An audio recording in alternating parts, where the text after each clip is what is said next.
Welcome to DasGeek. We are going to be playing with the PlayStation virtual reality headset. Now, if you are a subscriber to this channel, which you need to be, go ahead and click that button. I'll wait.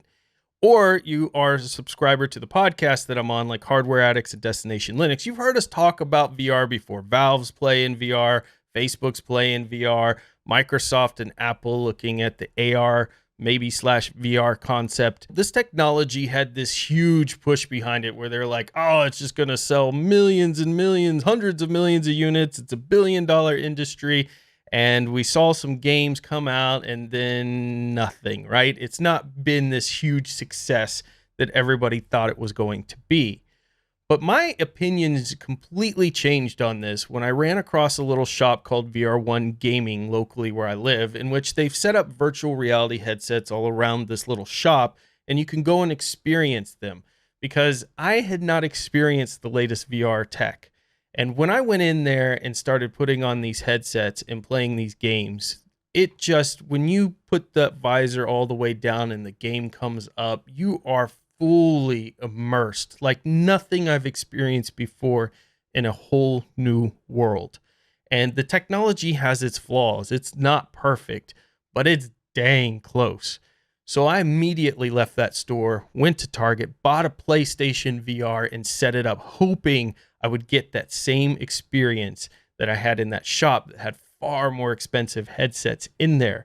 And what I found is I indeed did get that experience. Now, maybe not as fast in the FPS, maybe the screens aren't as clear in the PlayStation VR as some of the more expensive headsets, but the experience is still amazing. So I'm going to take you through the unboxing of that. I'm going to show you some of the games, but I have to tell you, one of the things that made me kind of just not get excited about VR was when I would watch others on videos like this one who are going to be playing with VR.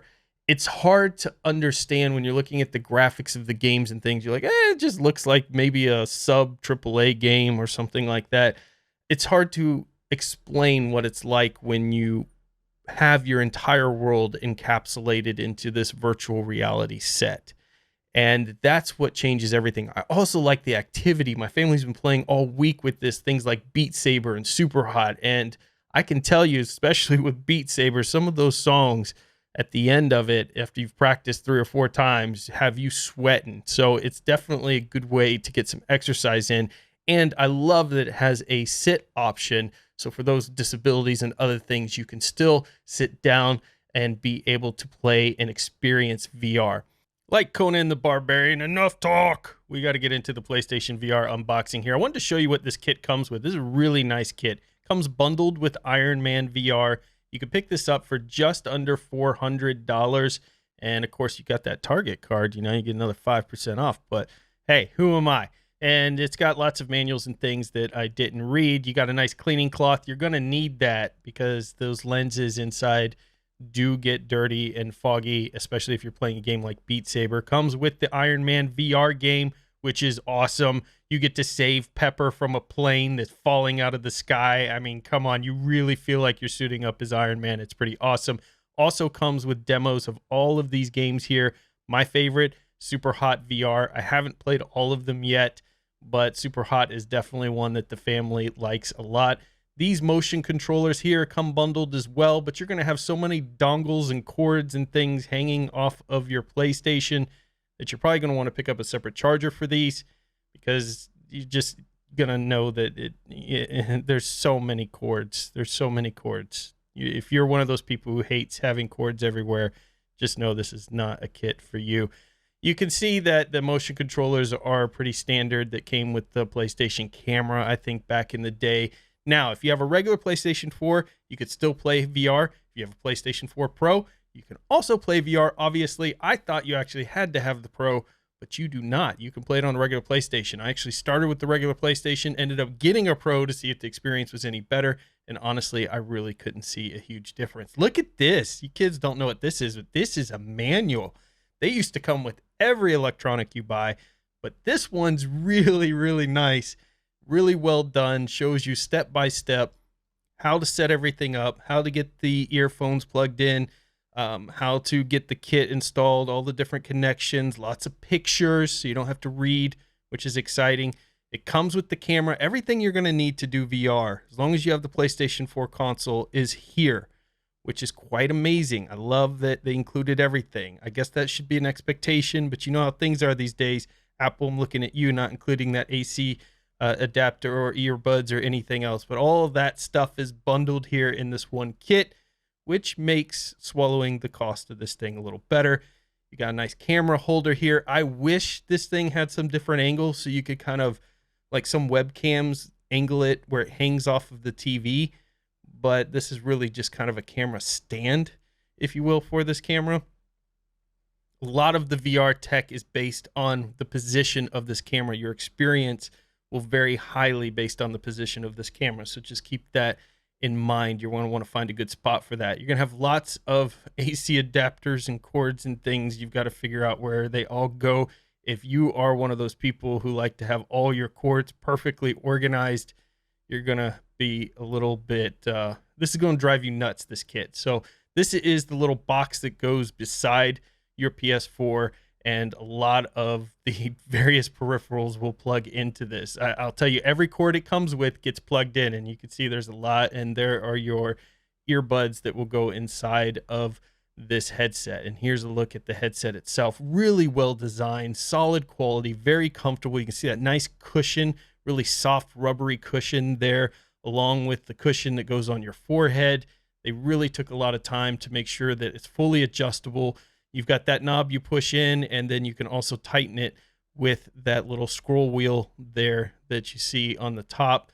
It's just such a really well done headset from a quality perspective. The kids can bang it around a little bit and not have any issue. The quality of the plastic is very high. That's where your earbuds will plug in if you're not using them, because you can either have your earbuds in your ears or those are just holders. And you can see if you have glasses or anything else, lots of flex in that.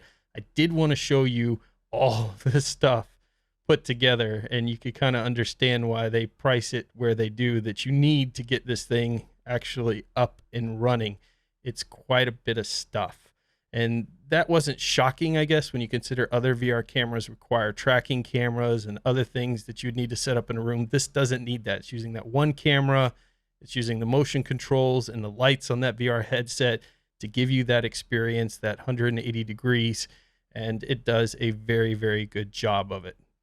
All right, so here are some of the games. Now, again, you got to slap this headset on your face to really experience this. Watching my TV is not going to give you the immersion you're going to get of actually putting a VR headset on. But this is one of those robot games the kids would play with.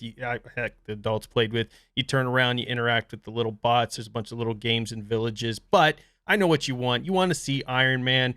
It's super cool. There's a scene where Pepper is in a passenger plane that is crashing and on fire, and you've got to get in your suit and get out there and save her from the crashing plane. Just so freaking awesome. You're going to totally dig it. Very, very good game. There's Batman and other VR games as well. So you can see that we're just going through the tutorial, trying to learn how to use our rapid repulsors as well as learning to fly. And so it will take you through that whole tutorial. You'll realize how terrible you are if you actually were Iron Man at flying in the suit. But it's very, very cool. The way you position your hands or those motion controllers and things determine how fast you fly and how you fly, where you fly, all of that good stuff. But probably the star of the show for me was Beat Saber. But one of the games the kids really ended up liking, even though the graphics aren't great, and I had a lot of fun with too, was SuperHot. So SuperHot is just, you're using your motion controls as hands, you're grabbing things from the environment and attacking these polygon creature things that are coming at you. It's a pretty fun game to check out.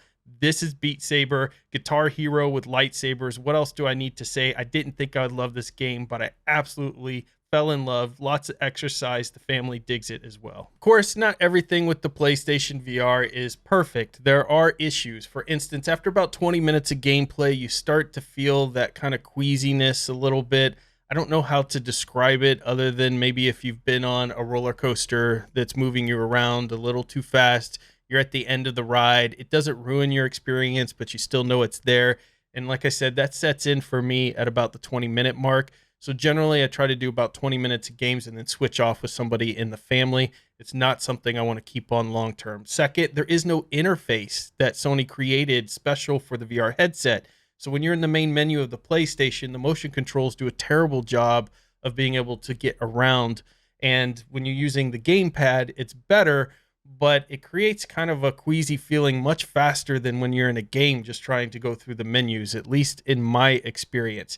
Now, when you put the PlayStation VR headset on, it takes over your screen. So whatever you're navigating in that menu is going to be right in front of you and move along with you, which is cool because you can watch movies, 3D movies, things like Avatar and stuff with this VR headset.